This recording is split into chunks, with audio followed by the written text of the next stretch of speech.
Sầm lên có cất tha châm riêng cha cha nâng sầm lên chuông vọt pi châm ngay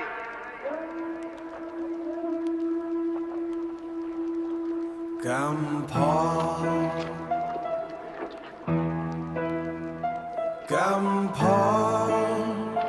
Cầm phò Chỉ lan xe đi cua tay chất chia mà nu on กระดาษกรวบchấtវិញ្ញាណដែលកំពុងស្រពោនដើរលើក្បាលអ្នកក្រហាក់ដូចជាគ្មានសតិភ្នែកទី3បច្ចិតក្នុងអន្លង់នៃអវិជ្ជាមានស្រោបតែសម្បកខាងក្នុងស្អុយរលួយក្នុងភាពមានបានតែចរិតបែជាថោកទាបស្បែកជើងតម្លៃរាប់ពាន់ជន់កំទេចសេចក្លៃធ្នូឯស្មានថាអំណាចទិញបានសុគាឬយ៉ាងណាទេ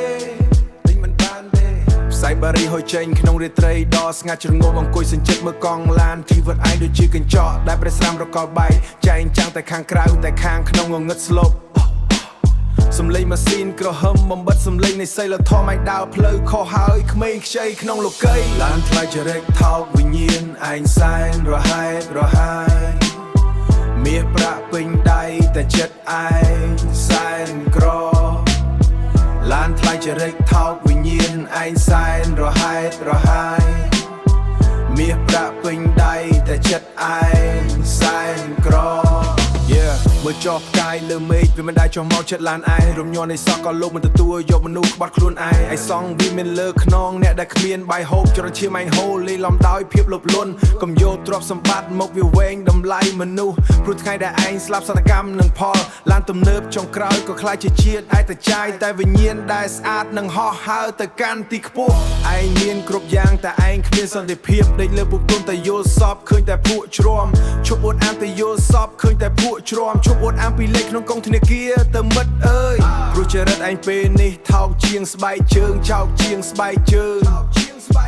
សីលធម៌បាត់បង់ជំនួយសម្ភារៈឯងគឺជាអ្នកតូក្នុងទ្រង់ដែកតម្លៃវលៀនឡានថ្លៃចរិតថោកវិញ្ញាណឯងសែនរហែករហាយមាសប្រាក់ពេញដៃតែចិត្តឯងសែនក្រឡានថ្លៃចរិតថោកវិញ្ញាណឯងសែនរហែករហាយមាសប្រាក់ពេញដៃតែចិត្តឯងសែនក្រលេងព្យាណូឡូវ៉ៃបែបបងងឹតសពេចសពើ